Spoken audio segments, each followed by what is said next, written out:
মানুষ একটু ভাবেন আমার রব কত বড় মহান, সামান্য মুহূর্তের জন্য তাকে জীবনে স্পর্শ করে না, তো এই রবকে রব মানবো না তো কাকে মানবো? সামান্য সময় তার কোন তন্দ্রা আসে না, নিদ্রা আসে না। রব তো তিনিই হয়, ইলাহ তো তিনিই হয়। লা তাখুযুহু সিনা, তাকে তন্দ্রা স্পর্শ করে না, ওয়ালা নাওম, নিদ্রা স্পর্শ করে না।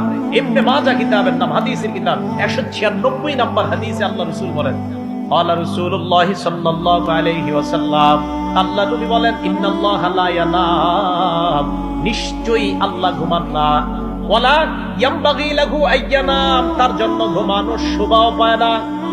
নবীজি বলেন আল্লাহ ঘুমান না, আল্লাহর জন্য ঘুমানো শোভা পায় না। আল্লাহ যদি ঘুমায়, আসমান জমিনের নিয়ম শৃঙ্খলা সব শেষ, কোন নিয়ম থাকবে না। আল্লাহ যদি ঘুমায়, তো নবীজি বলেন নিশ্চয় আল্লাহ ঘুমান না। আল্লাহর ঘুম এটা আল্লাহর শানের খেলাফ, আল্লাহ ঘুমাতে পারে না। নবীজি বলেন আল্লাহ ঘুমান না, ঘুমানো আল্লাহর ক্ষেত্রে যায় না, এটা আল্লাহর শান না।